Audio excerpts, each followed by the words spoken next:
For the following interview, Carlos Díaz Rosillo, founding director of the Adam Smith Center for Economic Freedom at Florida International University, takes the stage of America Business Forum. Gianni Infantino. Here we are. Thank you. Thank you, Miami. Thank you. Gianni, mi piacerebbe tantissimo fare questa intervista in italiano. Benissimo. Però nessuno capirebbe. Va Già, bene. Facciamola in inglese. Facciamola in inglese. Facciamola. Ok. We Thank speak you. English or Italian? You see? Italiano, español. Vamos a español. Español también podemos. Gianni, you grew up in Switzerland, in the heart of Europe, in a part of the world where football is essential. When did you know that this was going to be the path for you? Oh, that's a tough question. I don't know. I don't know when I really knew that this is the path for me. But it's true that I grew up in Switzerland, the son of Italian immigrants. And football, from the moment I was very small, was a way, football or soccer. Maybe we should actually clarify this. Football. Football, right? Football. Shall we clarify it? Okay. So stay with me a second. Are there Americans here in the room? A lot. Yeah? Okay. So just stay with me 1 second, then I come back to your question. But so we, right, all of us, basically outside of this beautiful country, we call football a game that we play with our feet. That's why we call it football. Football. Right? You, in this beautiful country, you call football a game you play with your hands. Now, I don't know who's right or who's wrong, but anyway, we can call it soccer or football. It doesn't really matter as long as we have fun and enjoy. And I come back to your question because I realized, certainly as a child, to play football or soccer was a way to be integrated in the society in a foreign country.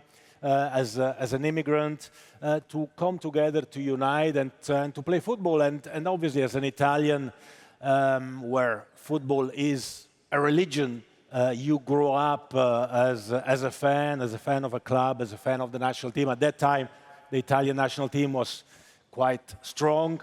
Today, a little bit less, so much. but we won the World Cup in 1982. As Italian, this was I was 12 years old, and this was a very, very strong moment where I fall in love, really, with the game.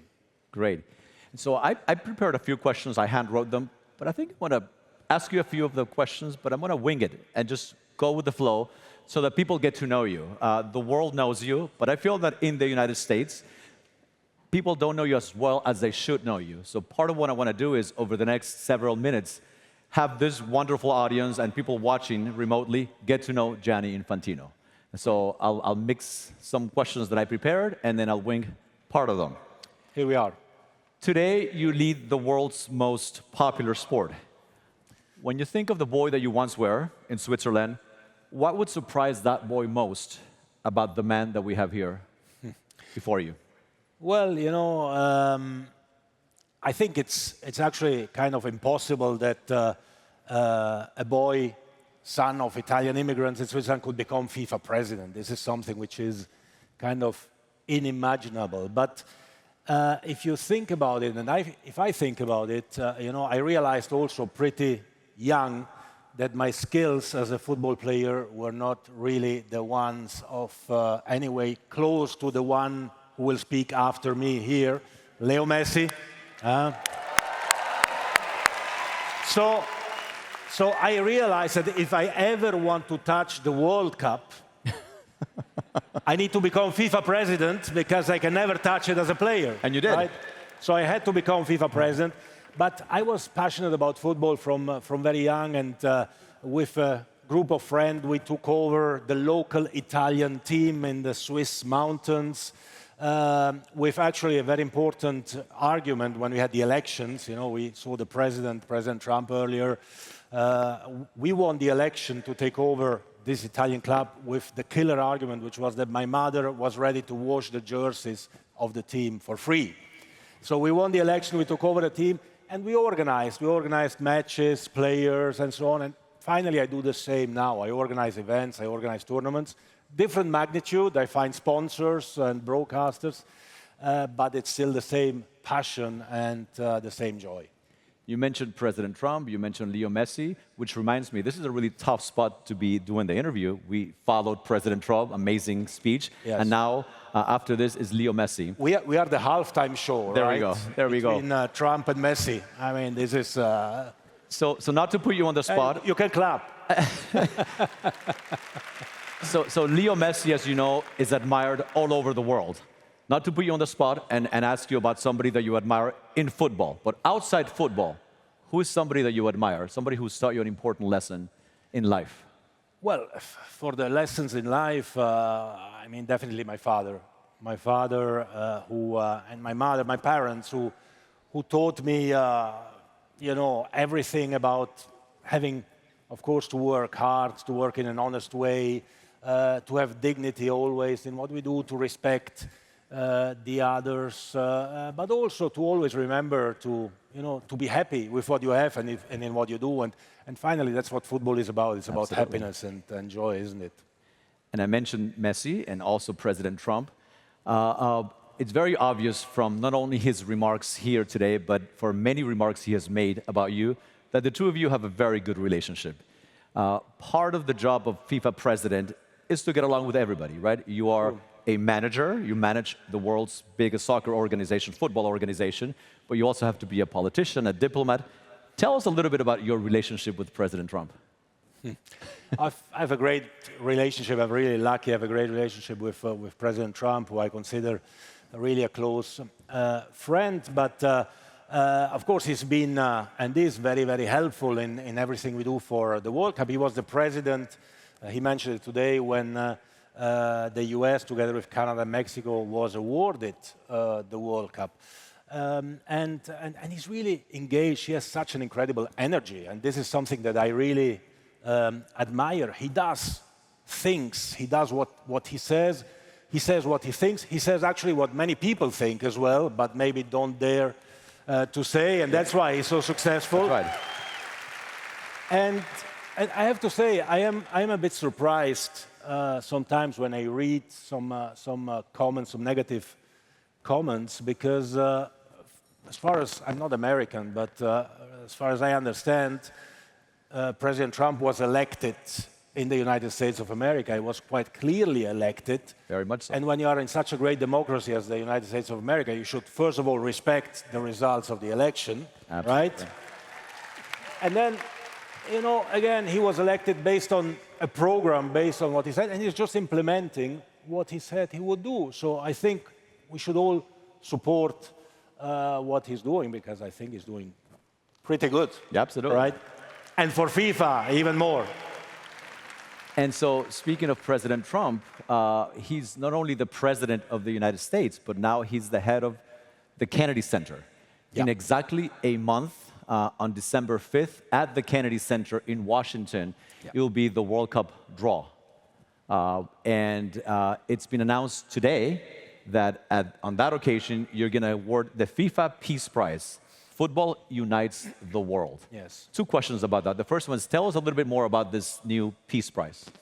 Well, you know, we thought that our motto in FIFA is that football or soccer unites the world. It brings people together from the entire planet. I mean, the world stands still when the World Cup is played. We have had the last World Cup in Qatar, where we had 3.5 million spectators in the stadium, 5 billion viewers on TV.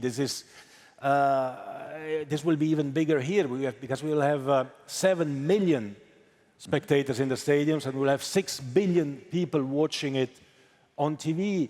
And millions will come to the United States, to Canada and to Mexico to stay together, to unite, to enjoy, to learn to know one another. So in 1 month, we play 104 matches. This is like 104 Super Bowls in 1 month. This is the magnitude of what football is about. So we want to unite, and we want to contribute to unite. And when we see what is happening in our world today, which is a very divided world, I think, and we think in FIFA, that we need to find more occasions to bring people together, because only if people come together and they speak to each other, they can understand each other. So we think that all those who are involved in football, they actually do something like I was doing or my parents were doing when we were children, to unite, to bring people together, different communities, different people.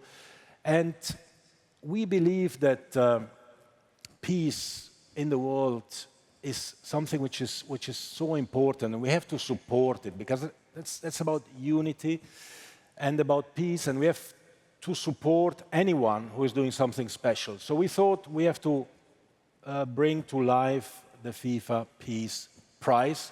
The first edition will be happening this year. We will award it on the 5th of December, in 1 month from now, in Washington, D.C., at the occasion of the draw for the World Cup, because we'll have the global audience, we'll have 1 billion people watching the draw. The draw is where we set the match schedule for the World Cup. And this is the right platform to award somebody who has done so much or is doing so much for peace, because we need that. Football helps a little bit, but then we need leaders who push it into the goal, right? And to score the goal. And so I don't think you're going to answer this question, but I'm going to ask it anyway. Is the recipient of that first award somebody that we saw earlier today? Maybe you, or... Well, on the 5th of December, you will see. We'll find out. Okay. A lot of people don't know that FIFA is a not-for-profit organization. Yes. That does a lot of good all over the world. Of course, FIFA is an organization that with all the proceeds it gets, gives back to communities the world over. Tell us a little bit about what FIFA does for communities around the world.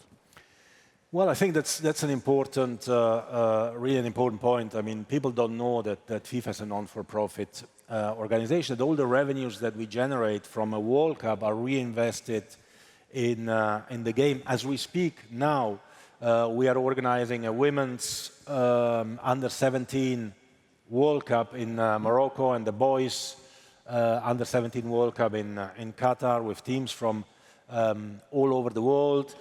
And all our revenues go into organizing these events, but go as well in development programs all over the world. FIFA has 211 countries which are part of FIFA, more than the United Nations. And our objective, our aim is, on one side, to make football truly global, but on the other side also to give every talent in every corner of the world the opportunity and the chance to dream. And if you can give to a child, if you can give him a ball like this, right? Look, already, look the smile, look the smile. Huh? Immediately, you have a ball, you smile. Can I keep it? Children, this is more than a ball, right? This is a magic object which transforms children or people in happy people or happy children.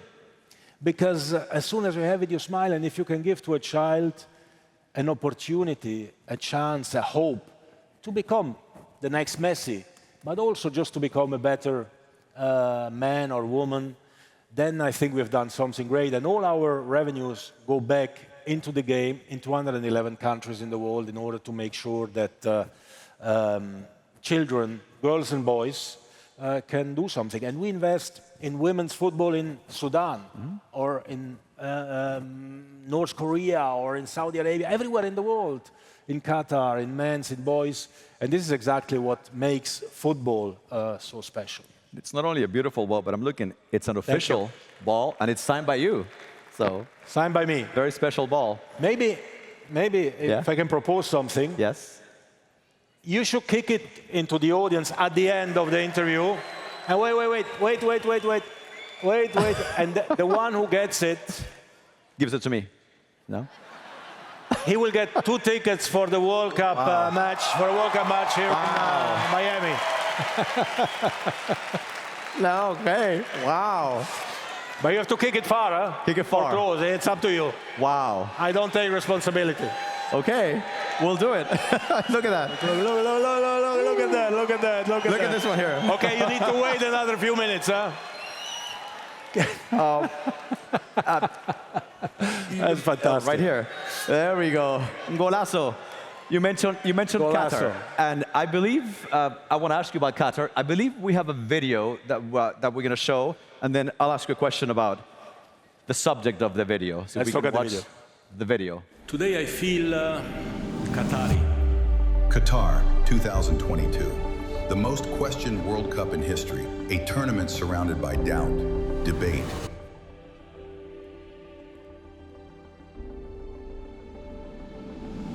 and the weight of the world's eyes. But when the whistle blew, something changed. The noise turned into emotion, the controversy into connection. Under pressure, Gianni Infantino stood at the center, leading with resolve, listening when it mattered, proving that leadership isn't about avoiding the storm. It's about standing tall within it. And as the world watched, that same World Cup became the most emotional, the most unifying, the most human of them all.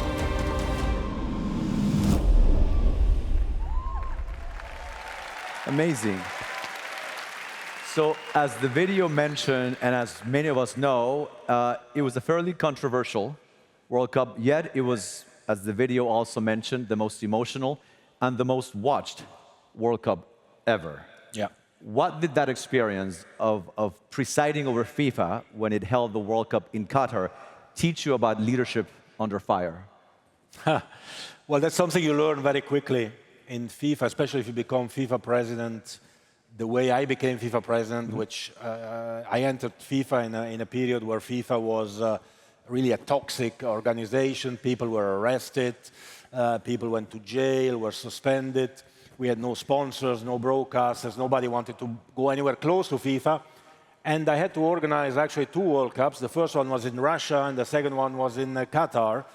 And you mentioned the World Cup in Qatar, where the pressure was, of course, very, very high. But, you know, as you said, leadership is about standing firm, about standing by your beliefs, about defending what you believe in. And I really honestly believe in the fact that you need to engage with everyone. So I couldn't understand this criticism on Qatar.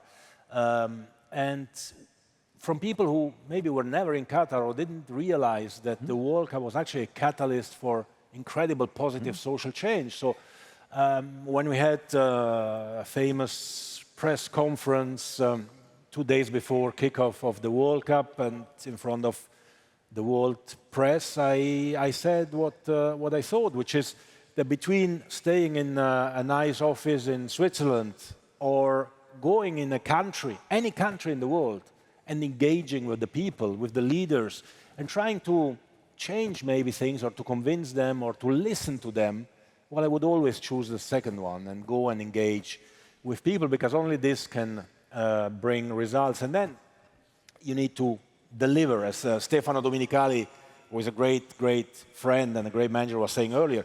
At the end, you need to deliver what you say, and that's how you will be judged for, right? And speaking of delivering, as the president of FIFA, you not only have to manage the global operations of a very complex, truly international organization, but you're a very popular president that stays connected with fans.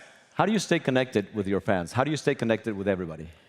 Well, I'm a fan myself, to start with. I am a fan, and I try, and I always engage with everyone, whether it's a head of state or whether it's any person. We kick a ball, we take a ball. I learned this from very young to connect, and I have to say as well, I'm lucky enough that I'm in charge of a sport which is like the best sport in the world, but also which connects immediately people, right? You have immediately something to, thank you, something to speak about. You just go somewhere, you mention any name of, I don't know, Maradona or Pelé or Messi or Ronaldo, whatever, and then you immediately discuss, you immediately speak, you immediately engage, or you take a ball and you kick it, and immediately people smile and are happy. So I'm lucky, and I try to cherish this luck in the best possible way. When you talked about the FIFA Peace Prize, you talked about not only world peace, but also unity. Is there a specific match or moment in a match where you felt that unity that FIFA brought particularly powerfully? You know, there are, I don't know, there would be so many moments, and I always want to believe that the next one will be a special one. Like you mentioned, the World Cup in Qatar was a very strong moment. That final, you can ask Leo Messi later on. I mean, that final was something out of this world. I mean, we were lucky enough to witness this incredible final that Argentina won. I mean, it was so special. But you know, the great thing about football is that it brings you, and it writes new, beautiful stories every day. Last week, I attended a game that we organized for the first time between, we created the national team of girls and women from Afghanistan. Refugees, they had to leave the country. We helped them a few years ago when they had to leave the country. We helped them to leave the country. Some went to Australia, others went to England, others to Italy, to Portugal, some are here in the States. And after a few years, we decided to create a national team. And they called themselves a women's national team. And they call themselves Afghan Women United. Women from Afghanistan living now all over the world, coming together to play football and to play against other teams and to share a very, very strong emotional moment. But like this, you know, I could mention so many. Let me ask you about a potential other moment. Football is a game of heartbreak as much as triumph. When did football break your heart? Has it broken your heart? Let me ask. Well, yeah, no, of course. I mean, my beautiful wife is there, but my first love was football, so...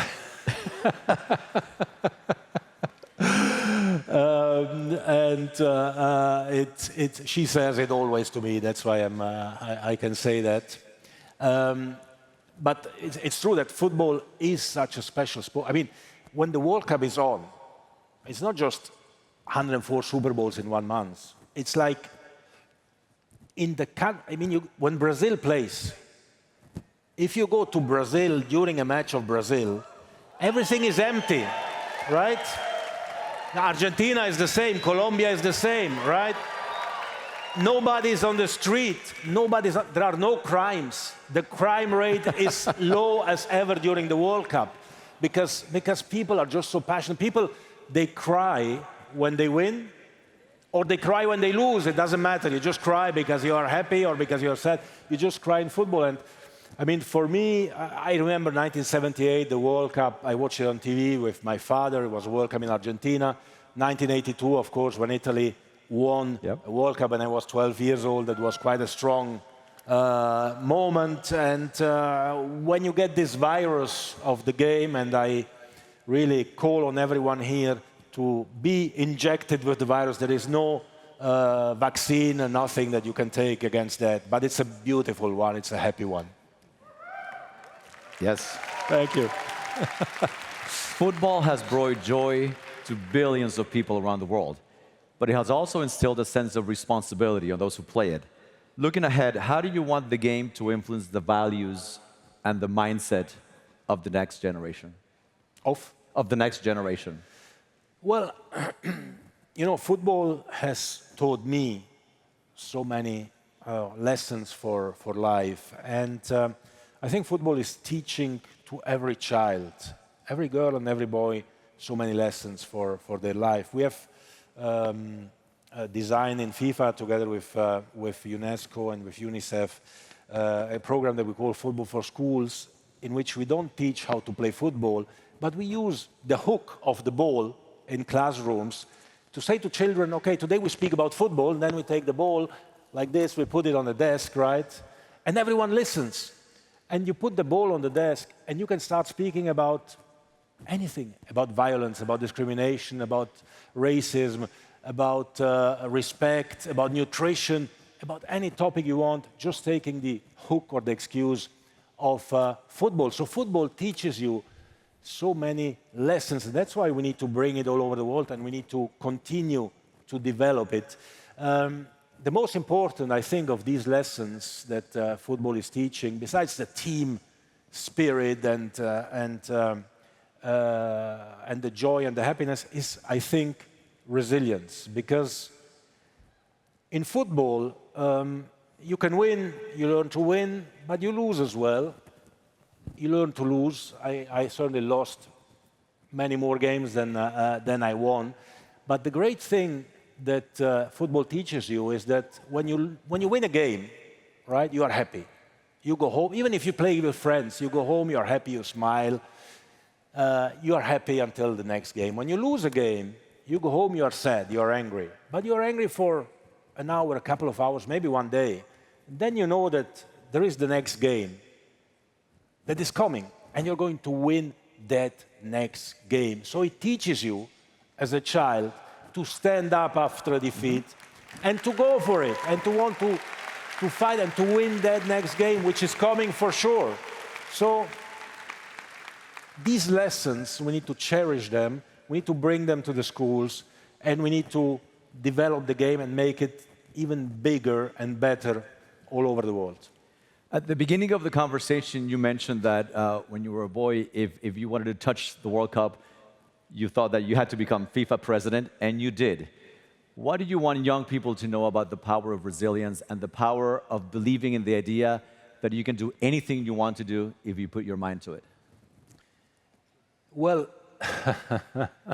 I mean, if you believe in something and you follow it with hard work, with passion, with your heart, then nothing is impossible. I mean, if a little boy who was born in a Swiss village in the middle of the Swiss Alps can become FIFA president and sit here in front of this incredible crowd in this beautiful city of Miami, then definitely everything is possible. Absolutely. They won the ball. In just a few months, your presidency at the head of FIFA will turn 10. So you're going to be president for 10 years and counting. How has your tenure, in your opinion, changed FIFA? Well, what do you think? How has it changed FIFA? Thumbs up?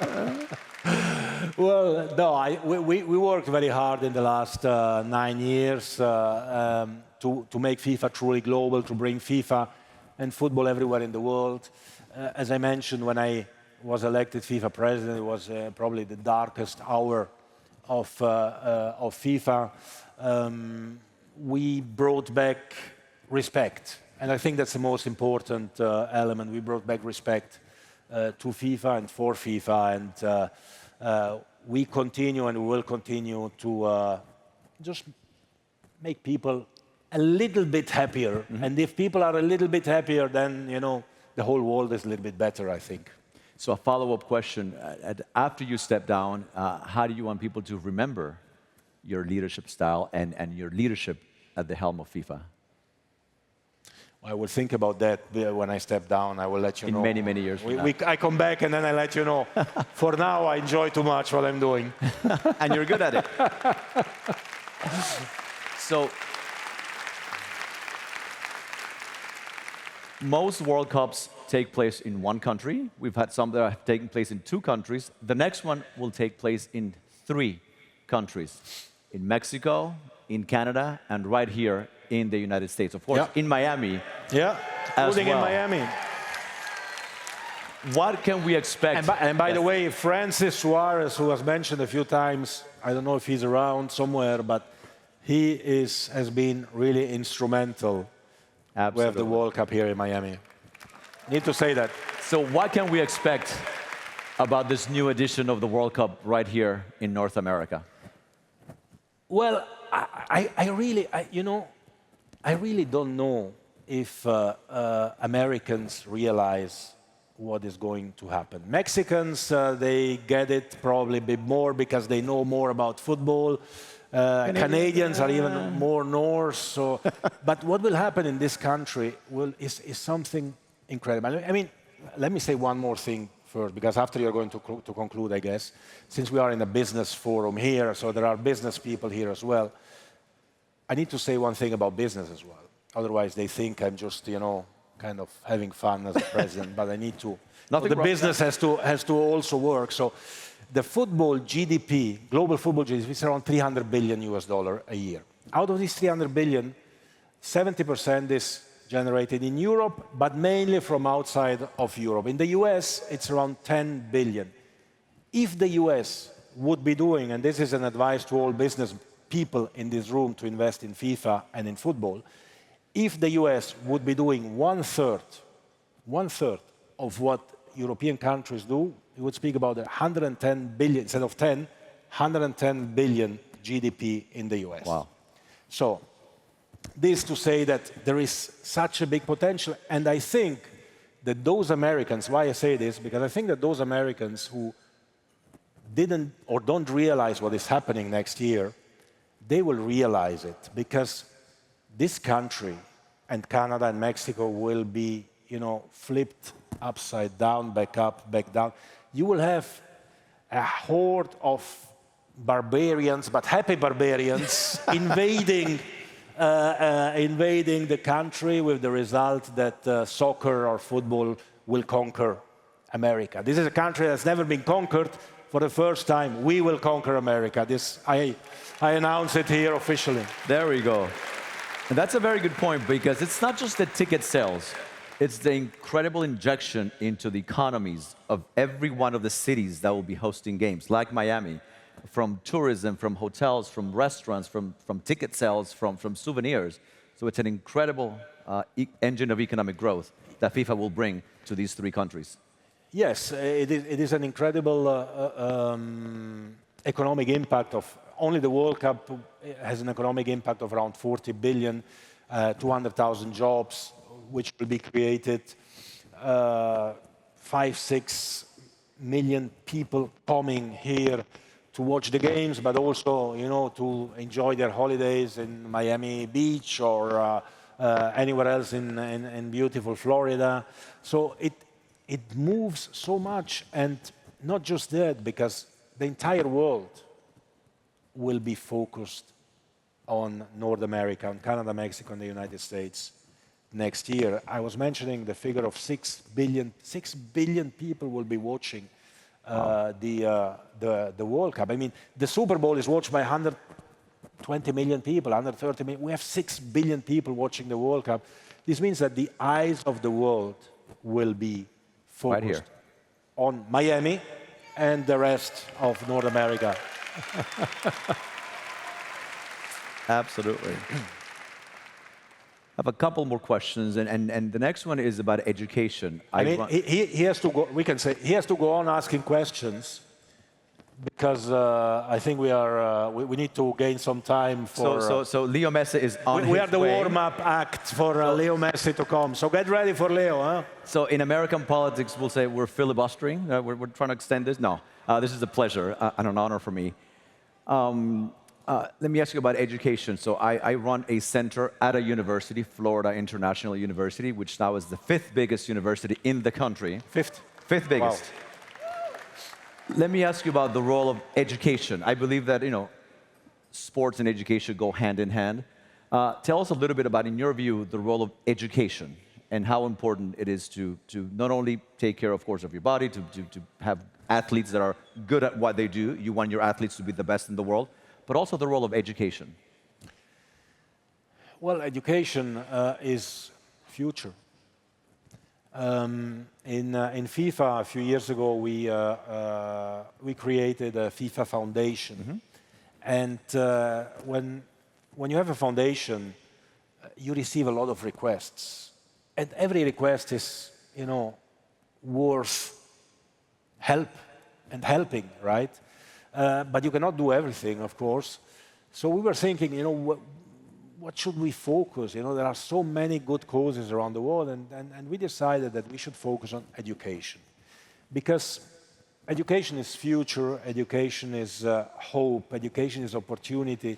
And if our children are well educated, and part of the education is also, maybe it sounds stupid, but it's also football and participating in World Cup and getting to know each other.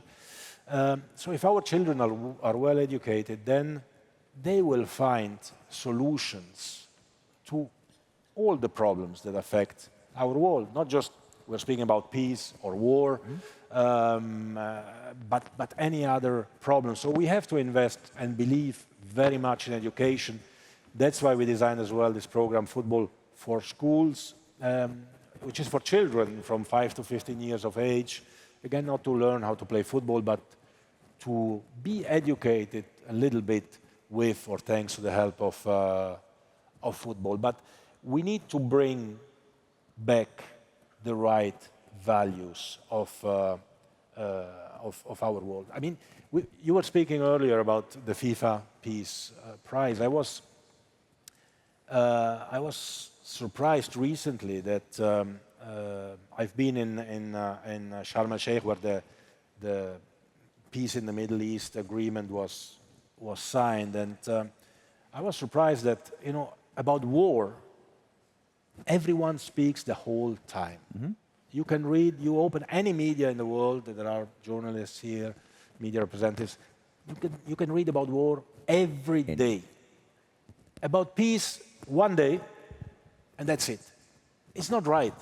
That's right. We need to support the peace process.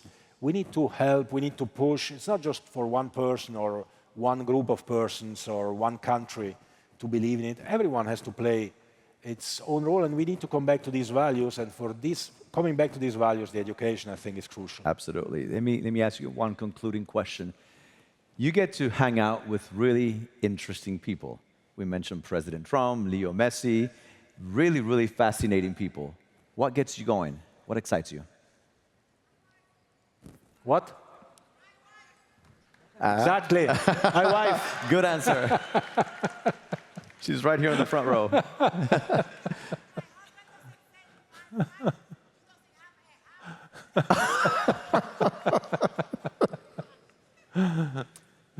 But besides FIFA, what keeps you going every day? I don't know. I do the best job in the world. That helps, of course, you know, to keep going. You really do have a very cool job. No, I have the best job in the world, so you know, that helps. But as I was saying, I was kind of doing the same when I was a young boy or man, and I was dealing with the local football club in our village, trying to convince my mother to wash the jerseys. Now I have to try to convince some big sponsors to give us a few 100 million to be able to reinvest them in some countries in Asia or Africa or whatever. So, you know, I travel the world. I've been in 180 countries. Wow. Still a few more to go. And very few. I can say, yeah, no, but, you know, everywhere you go, every smile of every child you can see who kicks a ball like that ball that you have there is giving you the energy to just do more. It's simple as that. That's great. Thank you. So I was hoping that you would make news by letting us know who would be the recipient of the FIFA Peace Prize. I didn't succeed in... 1 month to go. Yeah, I didn't succeed in that. So I want to make news. Okay. At the Adam Smith Center for Economic Freedom that I run here at FIU, we have an annual event where we recognize the work of outstanding individuals. We give one to a foreign head of state, to an American statesperson, to an international business leader, an American business leader, an entertainer. Emilio Stefan was here, got it a year ago. Emilio's here. Emilio's here. Where is Emilio? Emilio Stefan. He's here somewhere. Clap hands for Emilio. I mean, he's a true legend. Huh? He got the Entertainment Award a year ago. And so starting next year, I want to give an award to somebody who has made a difference in the world of sports. And we would be honored if you would be the first recipient of that award. It will be right here in Miami in May. So thank you. Thank you. What an honor. Thank you so much. Thank you so much. Thank you. This has been wonderful. Thank you so much for your time. Thank you so much for your leadership, for your humility, and for allowing us to learn about you. So Thank you so much. Grazie mille. Okay. Muchas gracias. And now the ball, huh? Wow. Are you ready? Okay. Are you ready for the ball? So this is exciting, but I'm afraid that if I kick somebody in the head, I'm going to get sued. Do you have a good insurance? Come on, come on, come on. Come on. All right. Oh, boy. Yeah. Wait. Let's count. 10, 9, 8, 7, 6, 5, 4, 3, 2, 1. Hey! Whoa! That's the tallest guy. Thank you. Thank you so much. Tall guy. Thank you, guys. Thank you. It's been a pleasure. Thank you, Gianni. Thank you. Thank you.